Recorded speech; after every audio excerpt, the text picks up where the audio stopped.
आता घेऊयात बातम्यांचा वेगवान आढावा। माझ्या भावाला किती त्रास झाला असेल, किती क्रूरपणे त्याची हत्या केली, मी त्याला वाचवू शकलो नाही, मला हे दुःख सहन होत नाही असं म्हणताना धनंजय देशमुखांना अक्षरशः अश्रू अनावर झालेत। सरपंच संतोष देशमुख हत्येचे फोटो व्हिडिओ समोर आल्यानंतर जरांगे पाटलांनी देशमुख कुटुंबाची भेट घेतली आहे। त्यावेळी धनंजय देशमुख ढसाढसा रडलेत।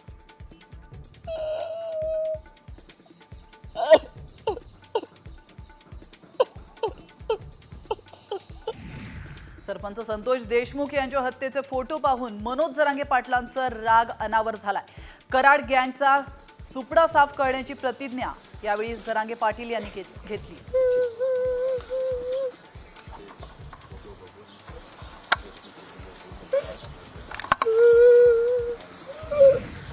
सरपंच हत्येच्या फोटोवरून खासदार संजय राऊतांनी जोरदार हल्लाबोल केलाय। औरंगजेबासारखा क्रूरपणा बीडच्या गुंडांनी केला असं राऊत म्हणाले। तर बीडमध्ये विधानसभा निवडणुकीसाठी गुंडगिरी झाली असं देखील त्यांनी म्हटलंय। सरपंच संतोष देशमुखांच्या हत्येच्या सूत्रधारांवर कारवाई करावी अशी मागणी खासदार सुप्रिया सुळे यांनी केली आहे। फोटोवरून हत्या किती क्रूरपणे केली याचा अंदाज येतोय असं म्हणत कारवाईची मागणी त्यांनी केली आहे। सरपंच संतोष देशमुखांच्या हत्येचे फोटो समोर आल्यानंतर केजमध्ये नागरिक रस्त्यावर उतरल्याचं पाहायला मिळालंय। नागरिकांनी धारू चौकामध्ये टायर जाळून हत्येचा निषेध केलाय। यावेळी आरोपींना फाशीची शिक्षा देण्याची मागणी देखील त्यांनी केली।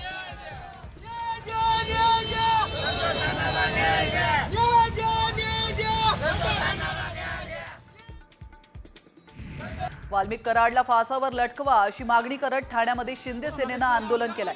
खासदार नरेश म्हस्के यांच्या नेतृत्वात हे आंदोलन करण्यात आलं। यावेळी कराडच्या प्रतिकात्मक पुतळ्याचं दहन करण्यात आलं।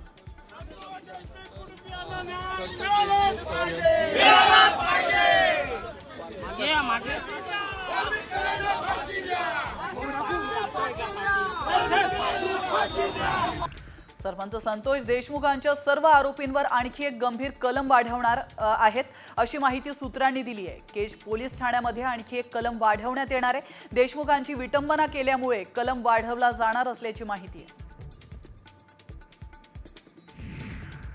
छत्रपती शिवाजी महाराजांबाबत आक्षेपार्ह वक्तव्य करणाऱ्या प्रशांत कोरटकरच्या मुद्द्यावरून विरोधक चांगलेच आक्रमक झालेत। विधिमंडळाच्या पायऱ्यांवर विरोधकांकडून जोरदार घोषणाबाजी करण्यात आली आहे। कोरटकरचं संरक्षण काढा, आम्ही बघतो असं आव्हानच राष्ट्रवादीचे आमदार जितेंद्र आव्हाड यांनी दिलं।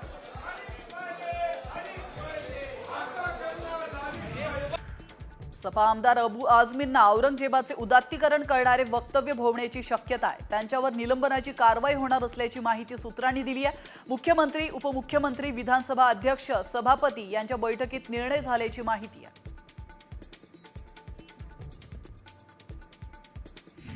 तर दुसरीकडे मुंबईच्या मरीन ड्राईव्ह पोलीस ठाण्यात समाजवादी पक्षाचे आमदार अबू आझमीन विरोधात गुन्हा दाखल करण्यात आलाय।